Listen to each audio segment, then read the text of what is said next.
حلقة جديدة وساعة لبطنك. النهاردة حلقة جديدة هنعمل فيها 3 وصفات جداد. هنعمل شوربة بطاطس، شوربة بطاطس بالكريمة، وهنعمل تشيكن فرايد فينجر، زي فاكرين الكاليماري فينجر دي تشيكن. وهنعمل باستا تشيكن. هو النهارده يوم الايه؟ يوم الفراخ العالمي يعني. فهنبدا كده. شوف الطاسه ديت او الحله او نسميها ايه. نجيب سنه زيت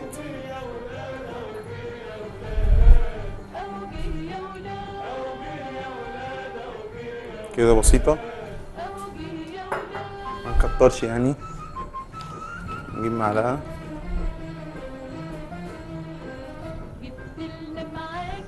اول حاجه زي ما عارفين لازم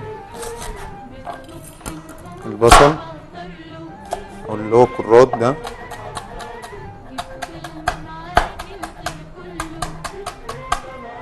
ماشي كده.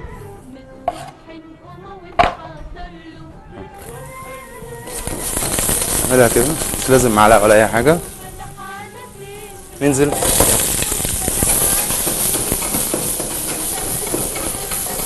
بالبصل التاني اللي هو الكيوبس بقى، عشان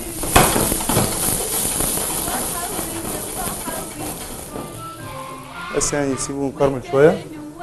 والبطاطس بنبقى احنا مقطعينها في ميه، عشان طبعا انتوا عارفين لو قطعناها وسبناها من غير ميه بتبوظ وبتحمر ومش عارف ايه. فدي طريقه حفظ البطاطس يعني عموما. نجيب ديت مثلا، نشوف البطاطس اهيت، ماشي. نحط كده بطاطس،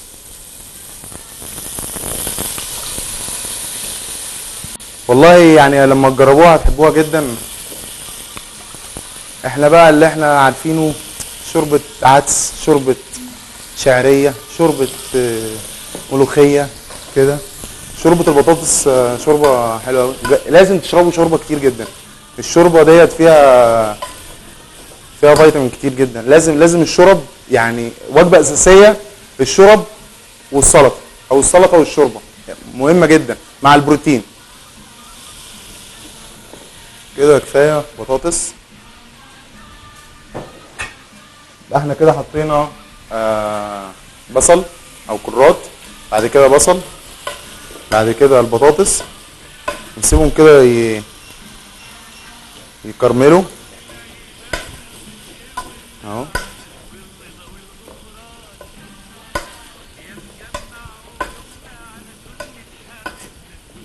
يبقى عندنا شوربة البطاطس بتتكون من بصل اللي هو الكرات، وبطاطس وبصل، وهنسيبها تكرمل شويه. بعد كده نرمي الميه عشان تستوي البطاطس نفسها تستوي بقى، ماشي. هي كده ايه شويه بس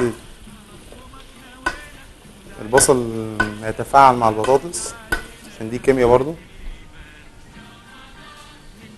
ماشي. دي الميه اهي،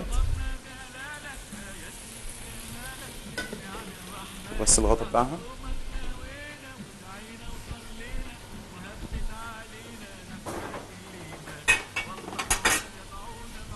مش لازم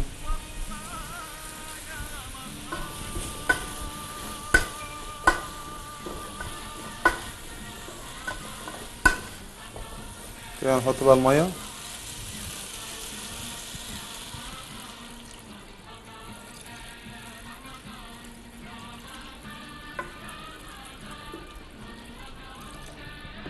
بس كده.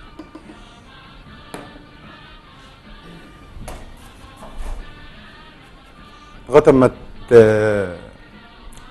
يعني تستوي تلعب مع بعضها بقى وتبقى البطاطس بوريه. هنشوف الطبق التاني، تمام. و لغايه بس ما تستوي. المايك يقع مني.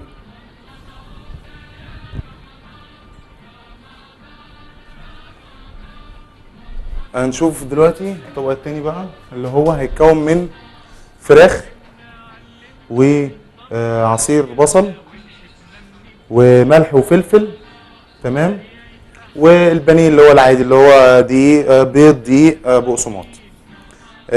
هنجيب ديت كده الفراخ اهي، نجيب بس جلافز اهو،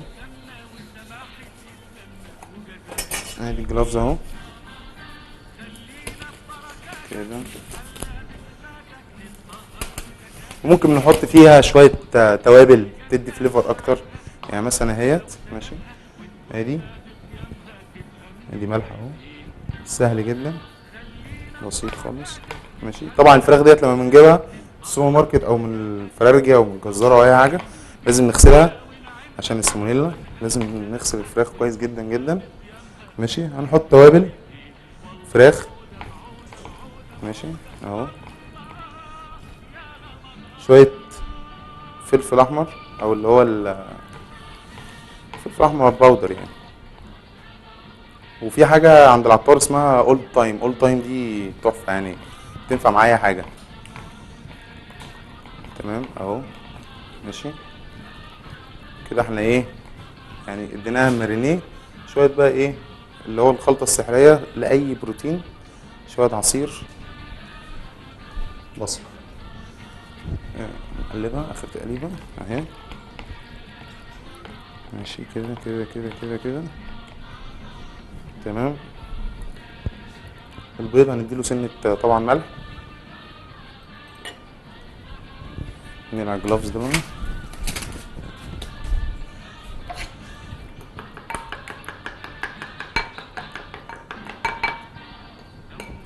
تمام. يبقى كده دقيق بيض بقسماط، دقيق بيض بقسماط، تمام اهو. ادي الدقيق ادي البيض وادي البقسماط، دي مراحل التعبية.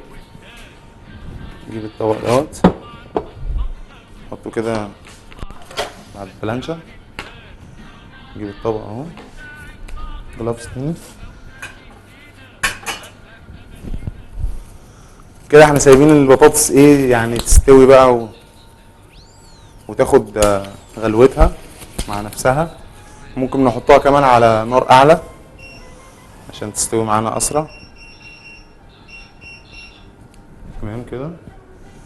نجيب بس ايه حته منديل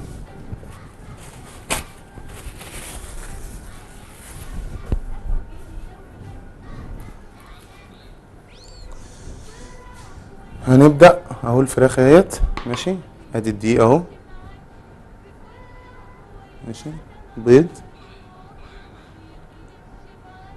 في البقسماط، ادي الدقيق اهو بيض بقسماط. هي دي المرحلة بتاعت اللي هي دي البانيه. لو احنا قلنا برضه قبل كده ادينا معلومة، التنبورة حاجة والبانيه حاجة والفرايد حاجة، دي كده اهي.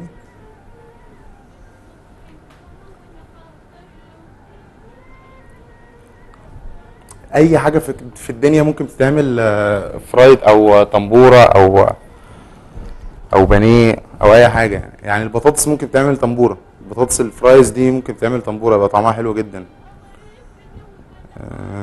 ايه تاني، كاليماري عملناه، تشيكن عملناه اهوت، حاجات كتير اوي. طبعا الشريمب تعمل كده كده. احنا ايه هنبني الحاجة دي تمام، والبطاطس تستوي، وبعد كده هنطلع الطبقين بقى. بس بعد الفاصل اوعوا تروحوا في اي حتة، مستنيكم في ساعة لبطنك.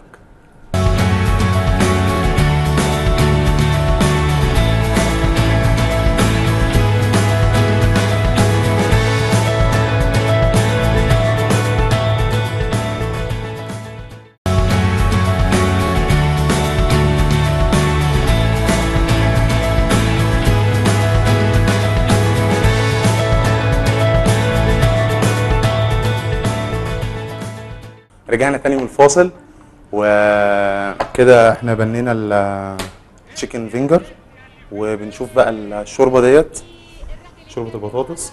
هي كده خلاص قدامها مثلا 5 دقايق، ونحط لها الكريمه بقى عشان الكريمه تدي تيست زي ما قلنا قبل كده. ونبص بس على الفراير بقى اللي هي هنقلي فيها سخنه برضو. ممكن ندي بقى سنه الكريمه دلوقتي عشان تتفاعل كده مع الشوربه اهي كده. نحط بقى الكريمه بس كده كفايه قوي.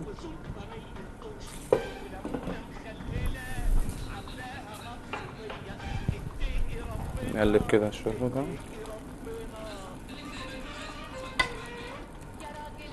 كده بقى يعني كده الكريمه هتدي تيست البطاطس، والبطاطس هيدي تيست الكريمه، زي ما احنا قلنا التيشيرت تيلي على البنطلون كده. المعلم دوت نبدا كده نشوف لسه.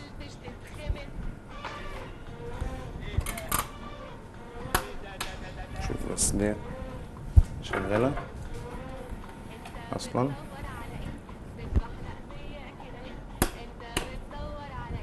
هي شغاله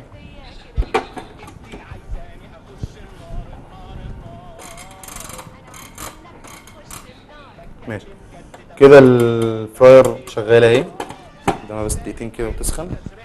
هنبص بقى على الشوربه العظيمه اهي.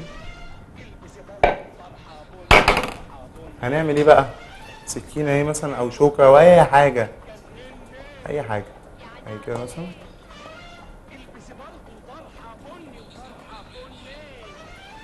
اهي كده يعني فاضل لها مثلا بتاع 30%.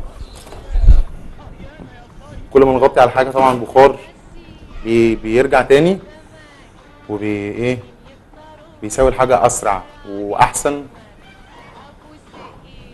جامد قوي. هنبص على دي بقى كده، دي لسه برضو. احنا هنعمل اول طبق عندنا اللي هو شوربه البطاطس. نجيب منديل.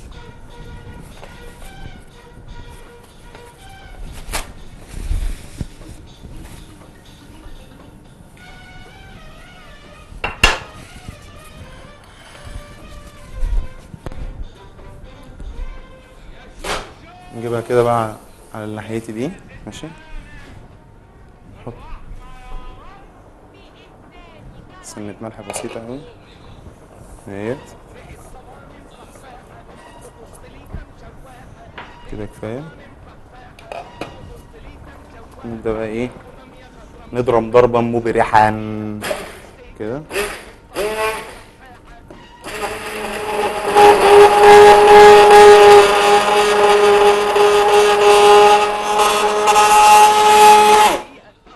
اهي كده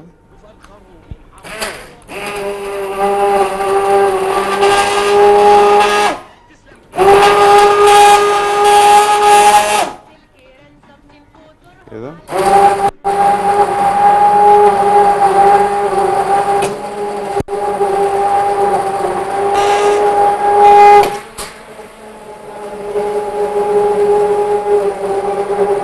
طالما سامعين الصوت بتاع الاندر جراوند ده، طالما سامعين الصوت اللي هو دوت يبقى هي كده تمام.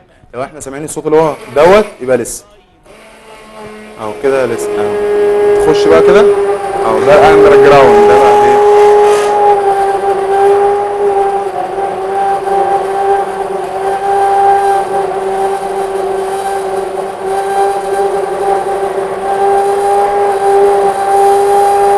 يبقى لونها كده ايه يعني، هي كريمه بس تحس ان هو اوف وايت كده اللون بتاع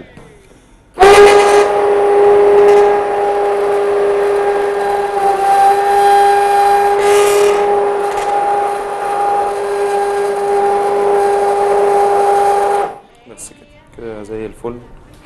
كده اتضربت وبقت فل و10. خليها بقى ايه تاخد كده الغلوه الاخرانيه بتاعتها بعد الضرب. ليه نغلي بعد الضرب بقى؟ هقول لكم انا ليه. دلوقتي احنا دلوقتي ضربناه ماشي. البطاطس ما بتبقاش يعني منسجمه قوي مع الكريمه، تمام، تبقى لسه مضروبه، بتبقى ممكن انسجها بعيده كده. اما كده بتغلي، كده بتغلي اهي، بتدقلل بقى تيك تيك تيك تيك الحاجات دي كده بقى، الايه الكريمه بقت ايه، بقت متجانسه مع البطاطس كده، نقدر نغرفها. نجيب الطبق بتاعنا اهو بقى، نجيب اللوش. اللهم اني صايم.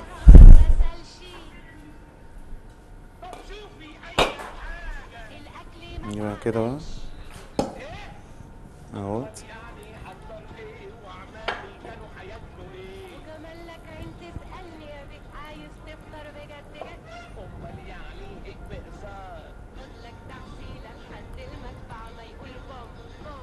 هي تحس ان هي كريمه بس تقيله شويه، عشان طبعا البطاطس ستارتش، فيها نشويات، فهي بتمسك. هي من غير اي ربط، هي شوربه البطاطس من الشورب اللي مش محتاجه اي ربط. يعني مثلا مش زي اي شوربه محتاجه ربط، عشان فيها كريمه، هي اساسا البطاطس اصلا ستارتش زي ما قلنا، نشويات كده. خلاص نجيب بس ايه منديل نمسح مكاننا،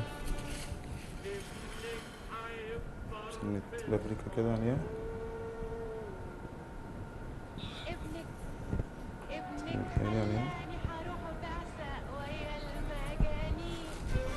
كده ايه. دي شوربة البطاطس، دي شوربة البطاطس، مش عارف انا ودني صغيرة ولا ايه. دي شوربة البطاطس ماشي. هنبص بقى على الايه، على الفراير كده، هو سخن اهو.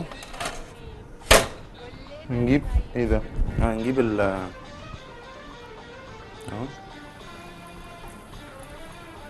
دي واحدة ورا التانية كده.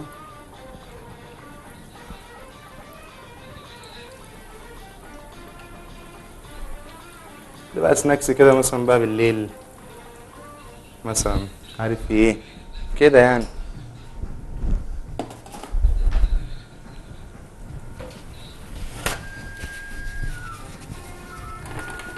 يتقلي كده، نجيب الطبق بتاعه برضو.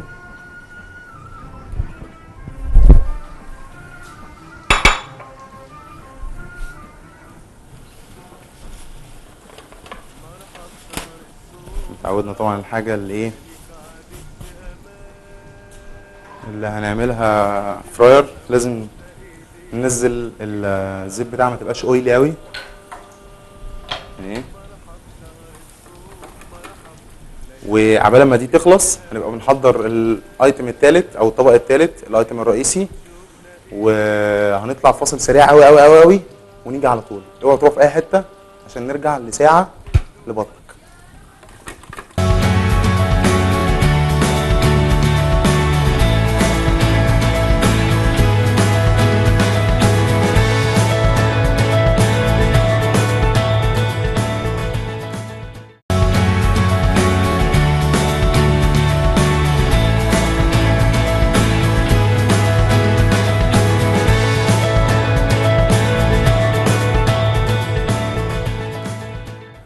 رجعنا تاني من الفاصل، والريحه بقى بدات تطلع ماشي. وعادل قدامي قاعد مدير التصوير عمال بيعمل لي كدهوت ماشي، وتعبان قوي.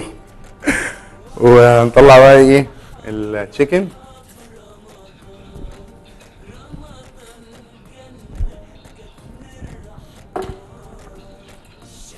بيقول ان اول ما الفطار يضرب هسخن الشوربه تاني واشربها بقى كده.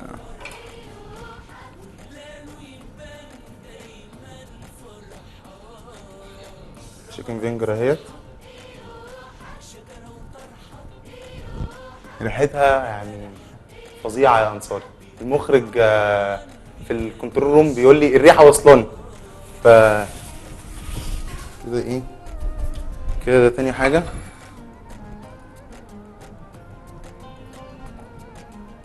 كده طماطم شيري مثلا،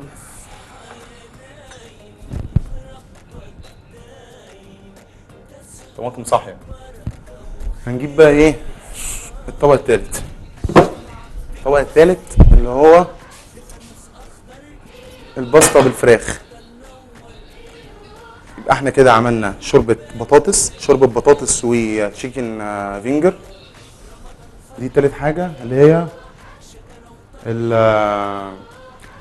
المكرونه الباستا الفراخ. اي نوع باستا انت عندك او انت عندك، اي نوع، مش لازم حاجه معينه بقى تمام كده اهو. كريمه، ملح وفلفل.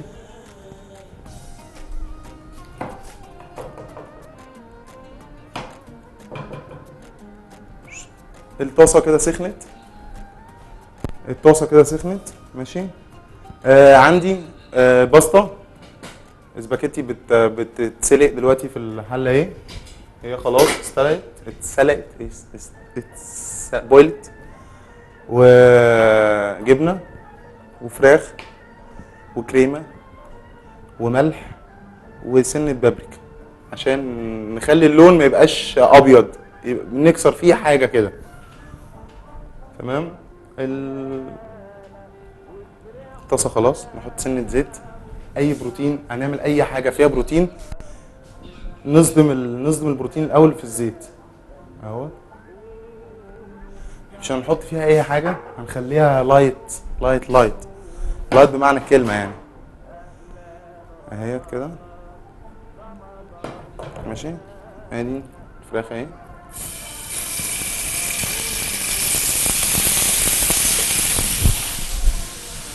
سيبها ما نشيلش الفراخ على طول.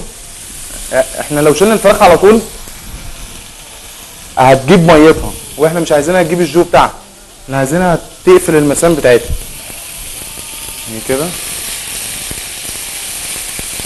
كل ما تقفل كل ما الجو اللي جواها احنا هناكله، يعني احنا هناكل الجو ده، هنستفيد بيه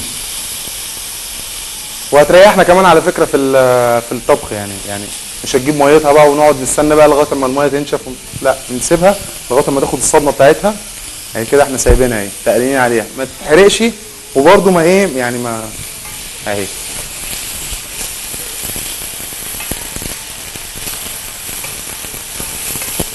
بسيطه جدا جدا، اكله بتتعمل في 5 دقايق. يعني لو انت عندك حاجه وقت مش عارف ايه، احنا البرنامج بتاعنا بسيط جدا. الحاجه اللي عندنا اللي عندي في الثلاجه بعملها طبق، مش لازم بقى انزل السوبر ماركت واجيب مش عارف ايه واجيب جبنه مش عارف الايه اهو. هو الاكل مفيش اكل حلو وفي اكل وحش، هو الاكل اذواق. يعني مثلا الطبق ده انا ممكن احبه وغيري ما يحبوش، العكس صحيح.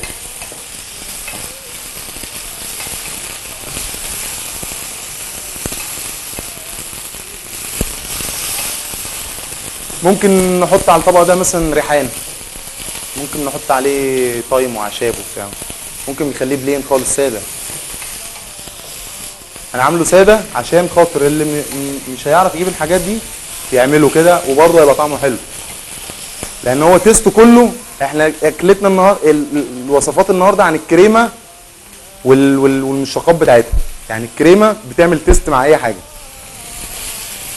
وهنعمل لسه في الحلقات الجايه حاجات للكريمه فظيعه. ودب بقى دبات، الدب اللي هو بنغمس بيه اي عيش، يعني اي حاجه بقى هنعمل شويه دبات هتشبعنا هتشبعوا،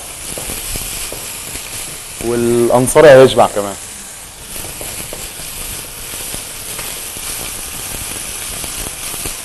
كده احنا ايه، الفراخ قفلت المسام خلاص. نحط الكريمه، اكله بتتعمل في 5 دقايق اهي. نحط الكريمه كده اهي بس، سنه ملح بسيطه قوي. تاني احنا لو هنحط برمجان يبقى نقلل الملح قوي. احنا هنحط ايه، جبنه موتزاريلا، مش هنحط برمجان. البرمجان فيها ملح زياده زي ما احنا قلنا في الحلقات السابقه اهي كده اهو. بسيطه جدا جدا جدا، وريحتها من غير حاجات كتير قوي فزلكه في الاكل. احنا بنبسط الموضوع بنخليه بسيط. ادي الجبنه اهي بقى نحطها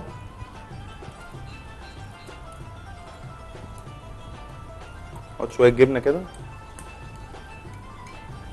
حلوين. ممكن تعملوه صوص تشيز بس، يعني تكتروا، كل ما تكتروا جبنه كل ما يبقى مثلا صوص تشيز بالكريمه مثلا، مش كريمه بالجبنه. يعني العبوا كده في الموضوع، مش لازم يعني ولا هو قرآن ولا هو انجيل. يعني المطبخ يعني فن، زي الفن، زي التمثيل وزي الشعر وزي الكوره، فن يعني. كده خلاص صوص اتعمل، ما قدامناش الا نحط الباستا بس. نطلع كده دي بقى، نحط دي هنا اهوت. نجيب الباستا بنفس المعلقه عادي جدا، عشان احنا قلنا قبل كده الميه بتاعه الباستا دي هنحطها بيها هتدي طعم المكرونه. يعني المكرونه الميه دي فيها ستارتش، فيها نشا، فهي هتدي طعم. هي معلقه واحده كفايه العادل، هي المعلقه واحده كفايه العادل للفطار، هو عادل كله قد كده.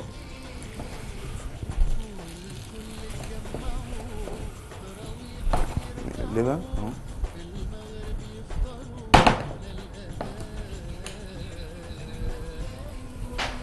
كده.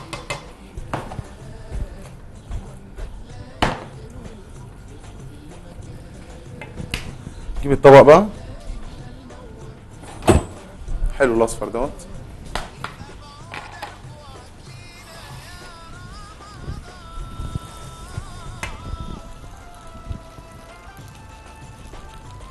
ريحتها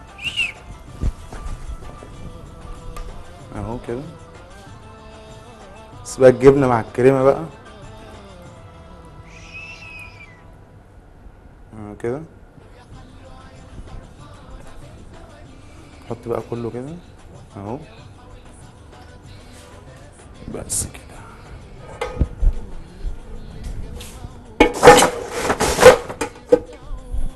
نديها سنة زعتر بري كده على الحروف، سنة بابريكا. ده كده الوصفة الثالثة، و